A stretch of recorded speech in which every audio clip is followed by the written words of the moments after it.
Welcome to Rata and Glory. This is another episode of Creating ComicsGate.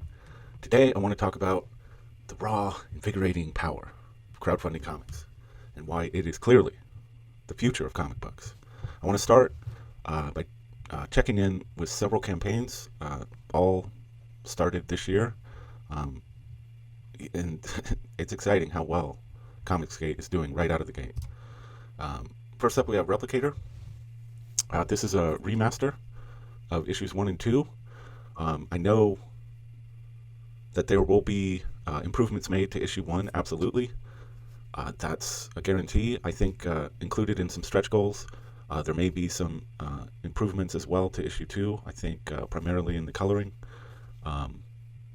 I backed this project initially in its original form, issues 1 and 2, and it's great. It's great stuff. The art is top-notch.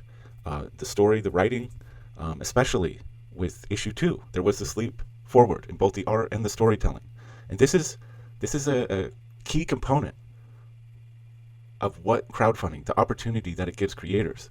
Because even if, as a creator, you put your first campaign out there, even if it only generates enough money for you to be able to produce your book, to print the book, and get it fulfilled, and there's not a whole lot of profit there.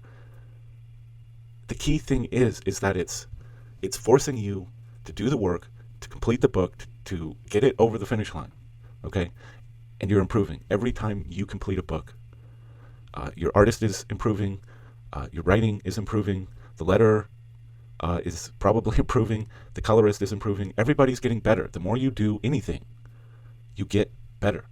And this crowdfunding as a tool, where in the past, you would have just had to find a way to be motivated and dedicated enough to do the work without, the pressure of needing to fulfill the project for people who have put money on the table. And some people can do that. Some people have the mentality that they can sit down, even though nobody is expecting anything from them, and they can do the work. But for a lot of people, having that pressure put on them, having the need to fulfill, to come through with something that has been promised, it forces you to do the work, and you're getting better every time. So, your first campaign, even your second or third, maybe you don't make a lot of money, but what's happening is you're getting better at your craft every time. You're improving, and that moment will hit where people start taking notice, and you're going to explode. It will happen. The dollars are there, the fans are there. Just stay consistent, stay true to what you're doing, and your time, it will come. Next up, we have Through the Woods Collected Edition from Vinny Tartamella. I know that he had released, I think Through the Woods was a couple of issues individually, and I think those campaigns maybe hit $3,000-$4,000. Look at him now. And this is kind of, it's not, Vinny is a great artist, and so for him, it's like staying consistent, proving to people that you can deliver, that you're going to fulfill, and that nobody's more professional, and nobody delivers a higher quality printed product in ComicsGate than Vinny. He uses the highest quality paper. He has tremendous pride in what he's putting in front of you. And this campaign is running strong.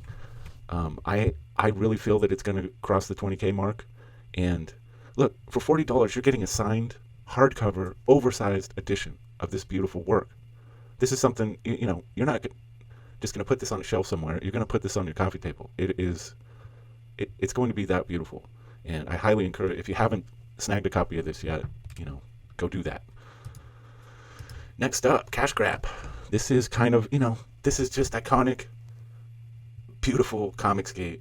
It doesn't get more ComicsGate. Cash Grab, even the initials of Cash Grab are CG. And I think what's so valuable about this project, it's so purely ComicsGate that it really gives us some insight into, okay, what is the baseline? What is the baseline fan buying power of ComicsGate? What does that look like? And I don't think there's much, there's not going to be a lot of overlap here with Cash Grab. If you're a ComicsGate supporter, you're backing this book. There's just no way you're not backing this book.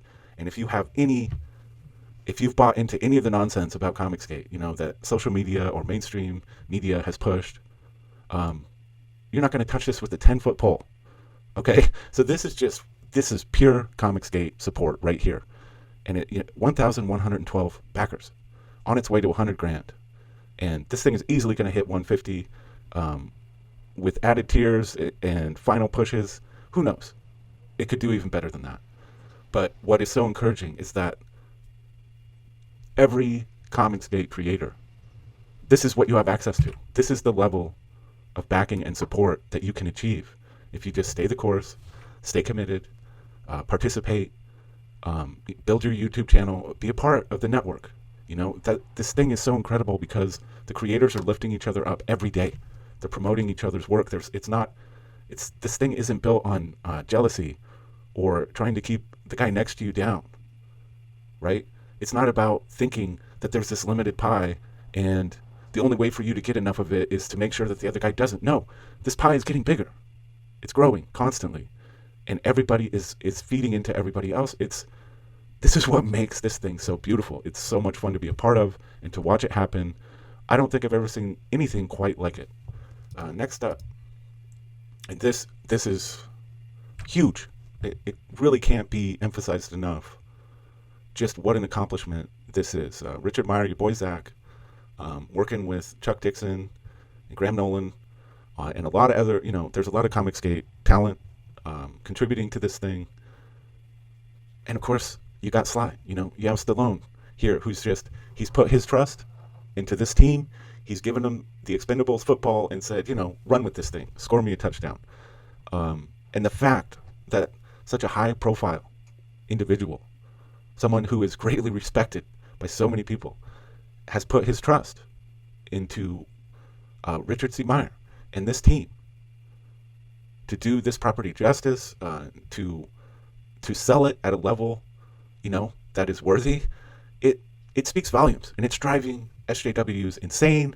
It's just a game changer. So the big takeaway here is ComicsGate is growing exponentially. This project alone is going to bring hundreds of people into that baseline fan buying power that is ComicsGate.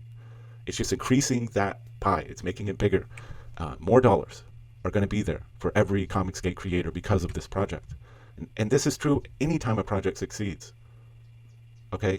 It's increasing the pie. And what I love about CG is you don't have people, just crawling over each other for table scraps, right? That's not the mentality. The mentality is, let's keep growing this. It's untapped. CG is hoping to grab 1% of the comics book market in 2020 with $10 million in total sales. Just 1%. Image Comics is the third largest publisher, and they're only holding on to 8% of the market.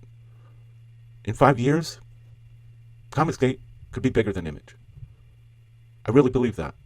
Imagine a CG that's holding 10% of the comics book market share. Where creators who have committed, who have proven track records in ComicsGate, they're just going to be able to release a project and know, I'm going to make my money. I'm going to be able to support myself and my family. If you have one, I'm going to be able to do all of this without having to look outside the box or go elsewhere or do it. You just release it through ComicsGate, and you're going to get the numbers you need, right? To keep doing what you love and making the money you need for life. It's a beautiful thing. Crowdfunding Comics, the YouTube channel, recently had the whole team for Expendables Go to Hell on their stream. And some really great, it's an incredible stream. I'll drop a link down below. I highly recommend you check it out. But I did want to play a couple of clips here. The first one pertains to the importance and just pure fun of stretch goals. It's more just a fun thing I wanted to play for you. And the video after that, we're going to get into some heavier stuff. So let's watch this video. Matters is the 1,096, almost 1,100 backers already in 4 days for this comic. That's who matters, right? I mean, Chuck's frozen? No. Oh, Chuck's standing there. He's watching TV. Yeah, I mean, well, the thing is, speaking as a crowdfunding customer, I mean, stuff I bought through crowdfunding, what other service do you get more the more popular it is? I mean, you go to buy a washing machine, you get a washing machine. If you crowdfunded the washing machine, it'd probably come full of new T-shirts. So if you're an early adopter and you get in, and I'm going to get this book, and by the time it arrives, it's a box full of stuff. Yeah, I mean, it's a great retail experience. Yeah, it's stretch goals are one of those things where I kind of forgot about the power of them. I had a couple campaigns that didn't really have any, and that's a huge mistake because it's so exciting. You say bookmark to someone and they go, but I tell you, you show up with a bookmark that you didn't pay for and a sticker and a little thing, it blows your. I got this thing from this guy Narwhal, and I did everything had. It was like a Russian nesting doll. Everything had something else beneath it. I almost forgot about the book. I remember when I used to be stationed in Europe, they would show like 10 trailers before a movie. You would forget what you were seeing. That's what it's like. Oh, there's a book underneath all this stuff. Wow, great bonus. Yeah, the thing about stretch goals, and I've done this myself. Oh, there's a stretch goal. Boy, I wish I could get that. And then I start telling all my friends about it, hoping they buy it so that I can get to the stretch goal. Yeah. We got Brian Blevins. So yeah, stretch goals are this incredible thing that, if you do them right, creates tremendous excitement. People can't wait to get there. This was especially for me, probably I experienced that feeling the most with Through the Woods Collected Edition, because when it hit 10,000, it was going hardcover. When it hit 12,000, it was going to be oversized. And it's like, are you kidding me? Finney's artwork in an oversized hardcover edition? I promoted the hell out of this thing. And that, as any creator out there, you have to understand, if you are offering a stretch goal that people want badly, they're gonna do the work for you. They're gonna go out there and push it because they want it to go over that line, so they can get the goods, right? So important. Now let's drop into this second vid. It really emphasizes the excitement that crowdfunding brings to the table. But there's something I want to get into at the end of this video that I think we should be aware of. I think all of us should have it on our radar, and we'll talk about that after the vid plays. You guys should be very proud of the accomplishments that you've made already in this, and actually getting this project off the ground, and then the response. I mean, Richard, I mean, it's pretty incredible. I mean, you had, of your 7 campaigns, you're close to $1 million on your campaigns already. And right now you guys are hovering, you guys are less than $100 shy of $94,000 in 4 days. Yeah, it's all been one big blur to me, but I remember it very recently. And it's the excitement. I've been using this phrase. It's like, we got the monopoly on excitement. Here in crowdfunding, 95% of people on our side, about 5% against it. But nobody's talking about the stuff on the shelves. Nobody cares. All of the energy, all the passion is about crowdfunding because it's so exciting. It seems fake. I actually kind of understand why the people in 2015 were angry, because it's like, no, you don't get to just do stuff. No, there's a rigid thing. You spend 20 years sending in proposals that no one looks at, and then you got to hope some 24-year-old assistant editor never gets mad at you ever, and then you get this tiny little sliver when it comes out a year later. Yeah. No, you're going to do it the way we did it. You don't get a giant paycheck 5 weeks after you start the thing.